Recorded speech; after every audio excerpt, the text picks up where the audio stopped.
Assalamualaikum warahmatullahi wabarakatuh. Selamat pagi Anda sekalian. Berjumpa lagi dengan Ustadz Gagas di sini. Ini merupakan pertemuan kedua kita, kelas 8 bersama Ustadz. Sebelumnya kita telah mempelajari tentang pesawat sederhana, ya, jenis-jenis pesawat sederhana. Pada kesempatan kali ini kita akan langsung masuk kepada konsep fisikanya, yang ini contoh soal dan pembahasannya. Supaya tidak membuang waktu, mari kita perhatikan penjelasan Ustadz berikut ini. Oke, anak-anak Ustadz sekalian, di video sebelumnya kita sudah mengetahui bahwa bidang miring adalah salah satu contoh dari pesawat sederhana. Salah satu contoh dari bidang miring ini adalah tangga. Atau antum-antuna pernah melihat toko ingin memasukkan barang atau menurunkan barang dari truk menggunakan bidang miring agar energi yang dikeluarkan tidak terlalu besar. Ya, perhatikan bidang miring ini. Bagian sini itu adalah tinggi bidang miring. Kita simbolkan dengan H. Kemudian ini adalah sisi miring dari bidang miring tadi. Itu disimbolkan S. Kemudian ini ada balok, ya, yang akan dipindahkan. Balok ini mempunyai berat, simbol berat W. Kemudian nanti di sini ada orang yang akan mendorong. Balok ini mempunyai gaya yang disimbolkan dengan F. Kita masukkan deskripsinya, rumusnya itu W dikali F sama dengan S dikali H, dengan keterangan W itu berat itu satuannya Newton,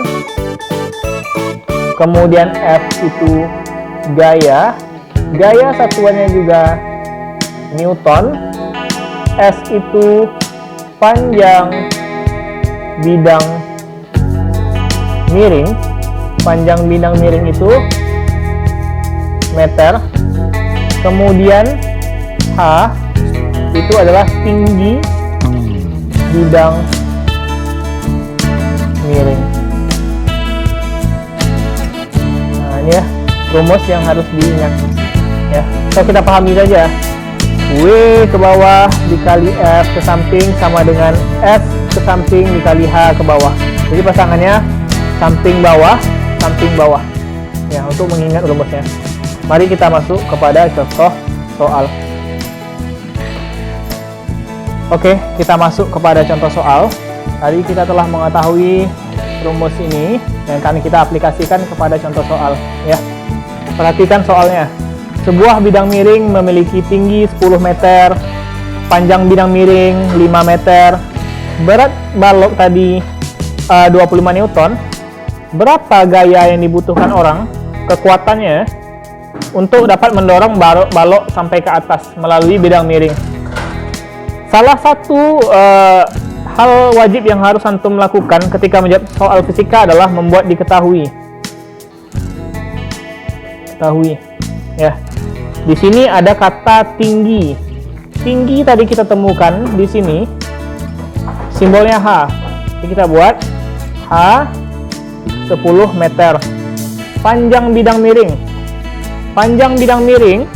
Tadi di sini simbolnya S. Kita masukkan simbolnya S. 5 meter. Berat, ingat tadi berat simbolnya apa? Berat simbolnya W. Nah, berarti berat W 25 Newton. Yang ditanya gaya itu F. Ingat, masukkan pada rumus tadi. W kali F sama dengan S kali H. Ya, kita masukkan. Ya. W dikali F sama dengan S dikali H. W nilainya 25 Newton. F itu yang ditanya. S 5, H 10. Kalikan. 25 kali F, 25F. 5 kali 10, 50. F ini harus sendirian. Ini pindah ke bawah.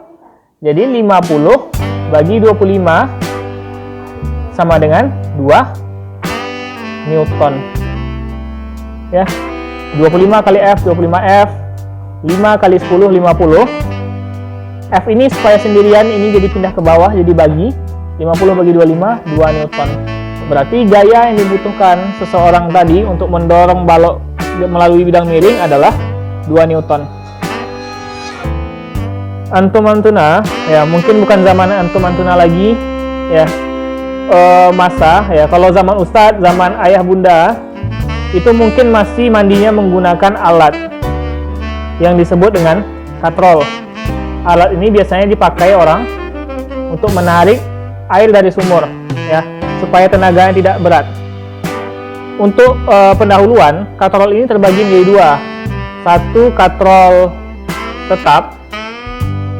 Katrol tetap itu apa maksudnya? Katrol yang bulatannya tadi, piringannya tadi tidak bergerak, yang bergerak hanya talinya. Yang kedua, katrol bergerak. Kita masuk pada katrol tetap. Katrol tetap itu keuntungan mekaniknya satu. Apa itu keuntungan mekanik? Keuntungan ketika kita pakai alat ini atau tidak, kita memperoleh keuntungan, ya ini satu buah atau satu kali. Misalnya, ya untuk katrol tetap ya, itu W sama dengan F. Berat benda yang akan diangkat sama dengan gaya yang harus diberikan. Misalnya air di ember ini, beratnya itu 100 Newton. Berapa F yang harus dipakai? Karena W sama dengan F, maka F-nya adalah 100 Newton. Ya. Nah, kita masuk pada katrol bergerak. Katrol bergerak. Kalau katrol bergerak ini, kita keuntungan mekaniknya itu dua. Artinya ininya ikut mutar dan talinya juga terdorong. Ini rumusnya beda. W sama dengan W per 2 itu sama dengan F. Misalnya berat air 100 Newton. 100 per 2 sama dengan F. 100 bagi 2 sama dengan 50 Newton. Kalau kita pakai katrol tetap, kekuatan yang kita pakai 100 Newton.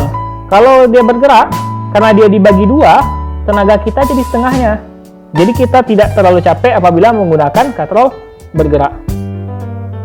Ya, jika masih belum memahami, coba lagi diputar-putar ulang video yang telah Ustadz berikan. Ya, tak terasa waktu pelajaran kita sudah habis hari ini. Silakan Ananda sekalian melatih dengan menjawab soal-soal yang akan Ustadz berikan di dalam modul.